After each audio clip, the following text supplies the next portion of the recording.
बेटा, दिल लगाकर पढ़ाई करना। मैं तुम्हें डॉक्टर बनाना चाहता हूँ। पापा, मैं हिफ्ज करना चाहती हूँ। मैं जो तुम्हें कहूंगा तुम्हें वही करना पड़ेगा। चलो जाओ यहाँ से, तुम्हारा ट्यूशन का टाइम हो गया है। अरे रजाक भाई, ये क्या कर रहे हो तुम तो बहुत खुश नसीब हो कि तुम्हारी बेटी हिफ्ज करना चाहती है, और तुम हो कि उसे डॉक्टर बनाना चाहते हो। अच्छा, आप मुझे एक बात बताओ, मस्जिद में इमाम साहब की तनख्वाह कितनी होती है? 8,000 रुपए। और तेरे महीने का खर्च कितना है?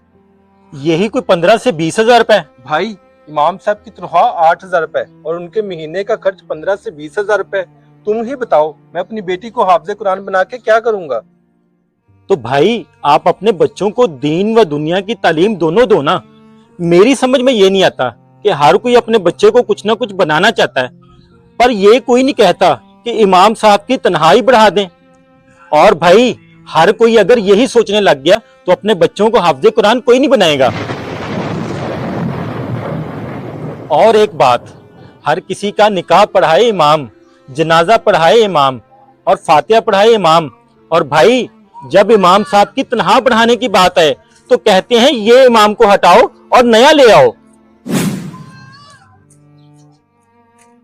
आप बिल्कुल ठीक कह रहे हो भाई, हमारा मुआशरा इन चीजों पर गौर व फिक्र नहीं करता। अपने बच्चों को दुनिया की तालीम के साथ साथ दीन की तालीम भी दिलवाएं। अगर आपको हमारा ये मैसेज अच्छा लगे तो सदका जारिया समझकर शेयर ज़रूर कीजिएगा।